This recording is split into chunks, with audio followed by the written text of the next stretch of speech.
আসসালামু আলাইকুম। আজকে আমি সয়া সসে ঝাল পাবদা করব। এইজন্য আমার যা, যা উপকরণ লাগছে আমি এখানে নিয়েছি। আমি পাবদা মাছটা লবণ হলুদ দিয়ে মেখে নিয়েছি। মাছটা প্রথমত ভেজে নেব।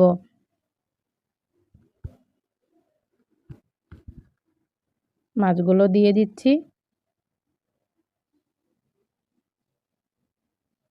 আমার ভাজা হয়ে গেছে, আমি উঠিয়ে নেব। এভাবে সব মাছগুলো ভেজে নেব। ভাজা হয়ে গেছে, আমি পেঁয়াজ কুচি দিয়ে দিচ্ছি। দিয়ে দিচ্ছি আদা রসুন বাটা, দিয়ে দেব কাঁচামরিচ ফালি, শুকনো মরিচ গুঁড়ো, গোলমরিচ গুঁড়ো, লবণ স্বাদ মতো ভেজে নেব।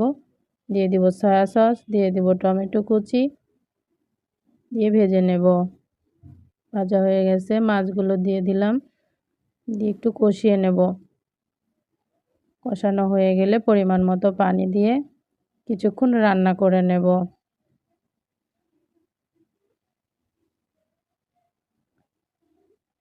দেখতেই পাচ্ছেন আমার রান্নাটা প্রায় হয়ে এসেছে। দিয়ে দিব ধনিয়া পাতা, দিয়ে নামিয়ে নেব। কেমন হয়েছে অবশ্যই জানাবেন।